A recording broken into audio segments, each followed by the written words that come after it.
President Trump versus Twitter, Novavax moves forward with a coronavirus vaccine, and GE gets out of the light bulb business. This is a Civil Reports Weekly Review where we take a look at the headlines that move the markets during the week and all things investment related.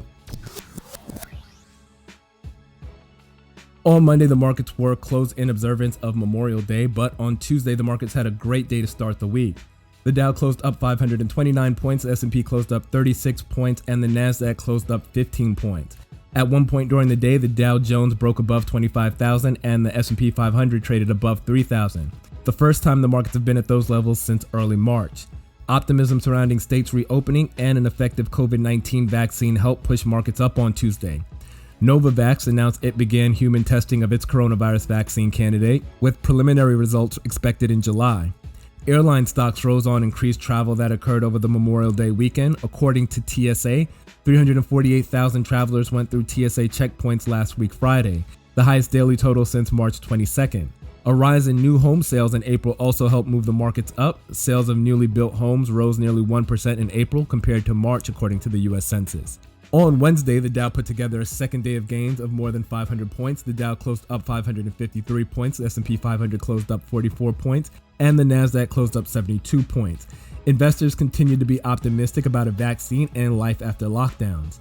On Wednesday, we got news that General Electric sold its lighting unit to Savant Systems for an undisclosed amount. GE has been trying to sell its lighting unit for several years to focus more on their industrial business units. Bloomberg reported that ByteDance, the parent company to TikTok, made $3 billion in profits last year. Due to TikTok's phenomenal growth, the company was able to draw advertisers away from companies like Tencent and Baidu. There was also news that Disney plans to reopen its Florida parks in July, with Disney World and Animal Kingdom reopening on July 11th and Epcot and Hollywood Studios reopening on July 15th. Boeing announced it would resume production of its 737 MAX aircraft and also announced that it will lay off close to 7,000 employees. Workday reported an EPS miss by 5 cents, but beat revenue estimates by $20 million. Revenue grew 23% year over year, but operating losses also grew to $144 million. On Thursday, the markets cooled off. The Dow closed down 147 points, the S&P closed down 6 points, and the Nasdaq closed down 43 points. The markets were up for most of the day, but the gains disappeared towards the end of the day after President Trump announced a news conference to discuss China for Friday. Beijing's new law for Hong Kong has threatened the previous rights held by Hong Kong, which has caused nations like the US to no longer consider Hong Kong an autonomous state apart from China. 2.1 million people filed for unemployment benefits last week, and an additional 1.2 million people filed for pandemic unemployed assistance, a program geared to assist self-employed and gig workers. In more Trump news related to the markets, President Trump signed an executive order challenging the lawsuit protection of social media companies like Twitter. The executive order is due to Twitter applying the fact-checking tag to a tweet the president wrote about fraud connected to mail-in voting. In earnings news, VMware reported an EPS beat by 34 cents and a revenue beat by $110 million. Revenue was up 11% year over year. Subscription and software as a service revenue was up 17% year over year. SalesForce reported an EPS beat by a penny and a revenue beat by $20 million. SalesForce reported revenue growth of 30% year over year, but the company guided for a slowdown in Q2 and cut revenue, EPS, and cash flow estimates. And Ulta Beauty missed EPS estimates by $2.17 and missed revenue estimates by $100 million. Revenue was down 32% year over year. Comparable store sales fell 35%, and that was driven by a 38% drop in transactions. On Friday, stocks had a down and up day. The Dow closed down 17 points, the S&P closed up 14 points, and the Nasdaq closed up 120 points. Stocks were down during the day as investors awaited Trump's news conference on China.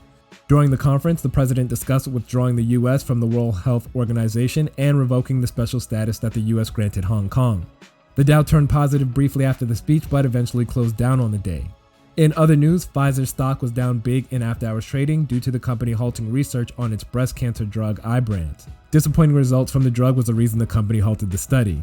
In earnings news, Canopy Growth reported a loss of $3.72 Canadian per share. Revenue of 107.9 million Canadian missed estimates by 21.6 million Canadian. Revenue did increase 14.7% year over year, but net losses hit $1.3 billion Canadian for the company. Overall, the markets closed up on the week and stocks closed up for the month of May, the second month in a row of positive gains. In crypto news, Bitcoin saw a small rise during the week. The digital currency was up 2.5% on the week. closing out our week at $9,409. Ethereum closed out the week at $230.05, up almost 11% from last week. Litecoin was up a little more than 1% on the week and came in at $44.45. And Ripple was down a penny from last week and closed out the week at 19 cents.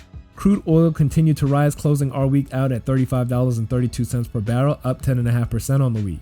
A big winner for the week was Maxar Technologies. The stock jumped 50% off of little news, but there was speculation that the company is winning contracts to build communication satellites. A big loser for the week, Arcturus Therapeutics, ARCT. The stock dropped 28% on the week. Investors fled ARCT following the good news about Novavax's COVID-19 vaccine. That's a wrap for this week's market review. If you want to dig deeper into the headlines we covered, the links to the stories are in the description below. And a link to sign up to our weekend article in Focus is also in the description below. Thanks again for checking out this week's Silver Report Market Review. This channel is dedicated to anyone who wants to start investing but doesn't know how or where to start. If you have any questions, ask in the comment section, like and subscribe, and may your next investment be your best investment. See you next week.